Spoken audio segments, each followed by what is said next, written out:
that leads on to another question that we posited earlier between ourselves is what are we looking for and what does that look like when we're hiring people? In the recent past, in any international school, we're looking at probably 25% of our faculty turning over in any year. We're looking at 25% of our students turning over in any year. Most people come to an international school on a 3-year basis, so their rotation from companies or from embassies or from work is around 3 years, and teachers follow that cycle as well. So in international schools, we are in a constant state of hiring. I read Lencioni's book. Lencioni was the author of The 5 Dysfunctions of a Team, and he went into great detail in one of his books about why teams don't work. One of his more current books is the idea of the ideal team player. And when I read the book, the first part of the book is sort of a parable or a story to emphasize his point. But the second half of the book was really interesting to me as somebody who wants to ground their work in research and best practice.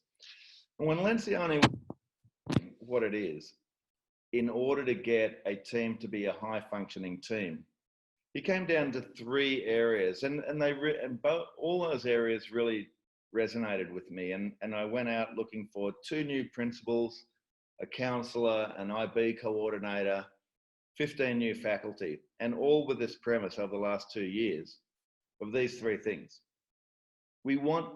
Let's give that any number of people can be extraordinary teachers. They've all got skills to do that, but are they the right people to be in the team? So quickly, through interview and through reference checks, you find out that they can actually do the job. They have the skill set to do the job.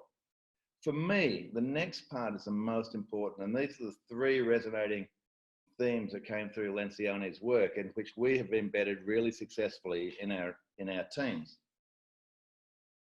Are they smart? And by what I mean by smart is, do they understand what the job is that they're going to do? Do they understand themselves as individuals? And do they understand their role in relation to other people? So like human smarts, do they understand what it is that makes them tick? What other people makes them tick? And they have a sense of themselves. So they have smarts. They have this idea of their self in the scheme of things, that they're humble. It's not about me, but the humility of being an excellent practitioner, but also being humble. That when I think of the musicians that play, many of the top musicians will share their skills with everybody just because they love to play. There's no pretension about it. They just love to play and they love to expand the group. So we look for people who are humble. That's not all about themselves. So we look for people who are smart, people who are humble, but the final one is people who are hungry, people who want to manifest change. And so long as you can put the change in front of them, this is what we're going to change into. This is what the change is going to be. If these people are hungry for change, who like to pursue the work and the hours that come into making change happen, these 3 things sitting on top of a skill set are just transformative in a team. So I'd recommend anybody to read Lencioni's book on Ideal Team Player and use that, or measure that as part of your hiring strategy, because it's made a fundamental difference to what we do and how we do it. So it's really interesting. In my new role as superintendent in New York, I get to interview every single person. So one of the things that really bothers me is when you're interviewing people, much like you said, Paul, you're interviewing people and they don't understand what makes them tick. They can teach. I can get it that you can teach, but if you can't connect with your students, it really doesn't matter. Secondly, one of the things that we had a ton of success with as a principal is we did something called learning walks. So I agreed to cancel the May faculty meeting every year because I wanted them to visit classrooms. So I said, if you visit 2 classrooms, I'll cancel a 1-hour meeting in the afternoon after school. You can go home, you can go to happy hour, you can do whatever you want. But for me, it was really important that they visit other classrooms. It challenged all levels of teachers. Teachers who said, I am killing it in the classroom would go visit a colleague and say, no, no, no, they're teaching so much differently than me and they're getting better results. So it really challenged everybody differently. We wrote about the use of learning walks, and now as I interview people, I demand that level of collaboration, that level of transparency, that level of you're going to go visit other classrooms because that's the new expectation. And I stick by it because I think it goes right along with the characteristics and qualities that you're describing. It opens their eyes, that transparency, and it's also a bit of risk taking. It's really important to take those risks. So again, and if you ever wanted to read, if you can't sleep at night and you're over on the over in Croatia, there's an article that that's on my Twitter account that you're more than welcome to access. What we did last year in my school is we organized classes in such a way that two teachers share a classroom. So let's say 70 to 30%. Two teachers were mentors to the same class. The biggest challenge for them ever, everybody said, was to be exposed to one of the colleagues that they've known for years and to teach in front of them.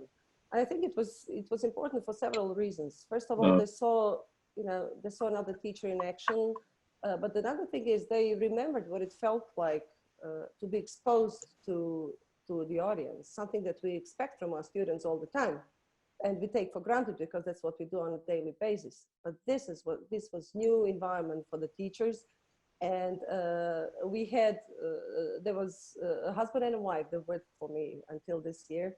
And the two of them could not sleep the day before this. They would know they would see each other in the classroom, because it was totally new moment for the both of them. And there was very different dynamics with the both of them, the way they taught.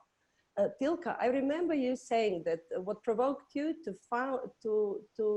start your own English language company, so to speak, English language teacher company, was because that you were annoyed that people were not open to different approaches to English learning, right?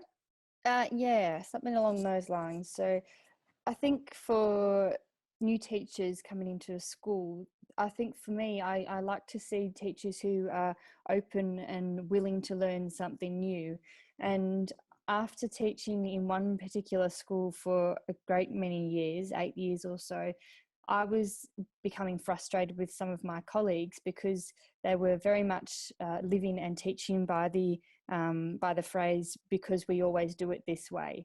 And I just thought, well, that's fine if that's how you choose to think, but you're teaching children who are in this new world, and you can't just expect them to be doing things the way that you've always done them, because it may not suit them. So I left, and I've been on this big, amazing journey ever since then.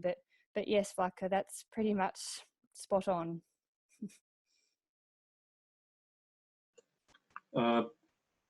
I was actually part of that first experiment last year, but Vlatka was mostly the person coming to my lectures. And yeah, it was strange. Can you hear me? Yep. Yeah, okay. I'm having some troubles here. Anyway, it was strange for me, but it was also strange for my students, older students actually, who were also teachers in that group. So they all went quiet, and usually we had a quite, active class.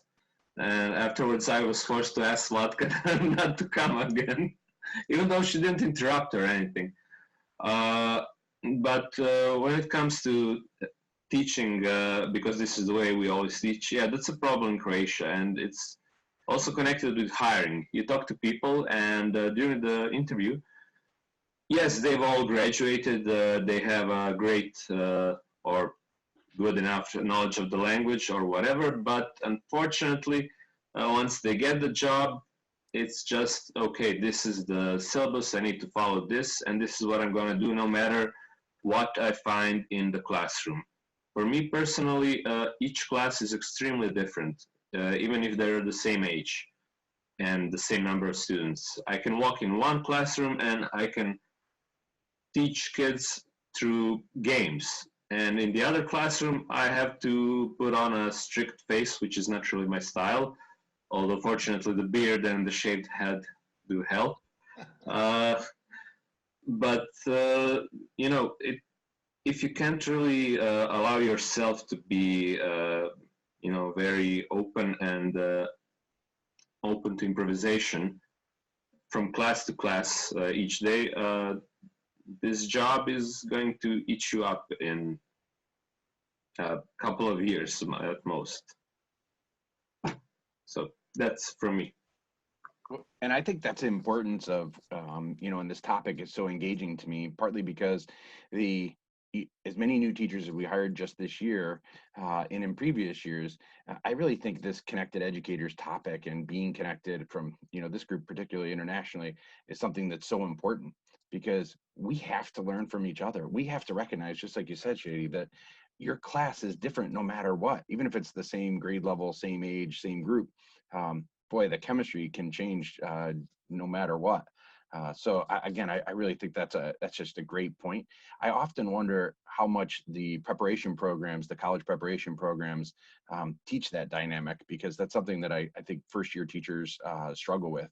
And certainly when it comes to then building norms, you worry about, you know, how do we teach that in our building norms? And I'm also just throwing out there, you know, one of the pieces that we worked on a lot this year was having a new teacher orientation and having, you know, mentor programs, an actual mentor handbook and programs and those things.